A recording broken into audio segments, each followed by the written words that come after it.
Tous les acteurs de la gestion de crise, chefs de service ou d'entreprise, ont été représentés à cette présentation de l'exercice prévu lundi prochain, 8 octobre. Le scénario, un tremblement de terre de magnitude 9 à une profondeur de 20 km, se produit au niveau de la faille de Tonga.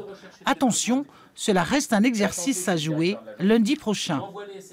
Les sirènes vont sonner, les gendarmes et les pompiers vont passer, il y aura des SMS qui vont être envoyés, mais tout ça est bien un exercice. Lundi 8 octobre, le déclenchement des sirènes concerne uniquement l'exercice.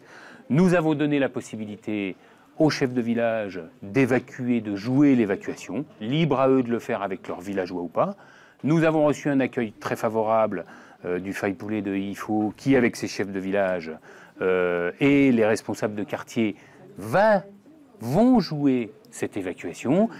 Ça va permettre d'identifier les difficultés techniques, comment on fait pour emmener les personnes les plus vulnérables, les personnes âgées, etc.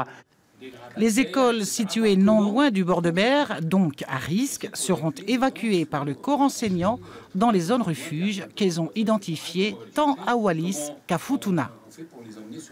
Les écoles appliquent leur plan particulier de mise en sûreté, celles qui sont concernées par le risque de tsunami. Elles doivent avoir identifié une zone refuge où je monte avec les élèves.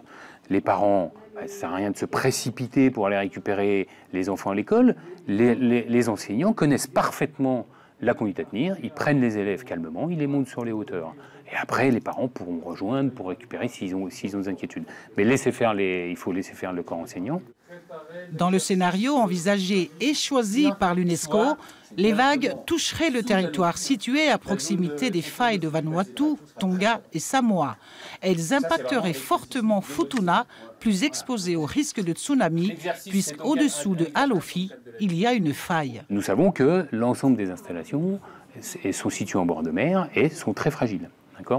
Donc, c'est pour ça que Futuna, par exemple, le WF a mis en place des moyens de communication qui sont complètement indépendants du système d'alimentation électrique, puisqu'il fonctionne avec les panneaux solaires. Donc on s'appuiera là-dessus pour activer la gestion de crise de Futuna.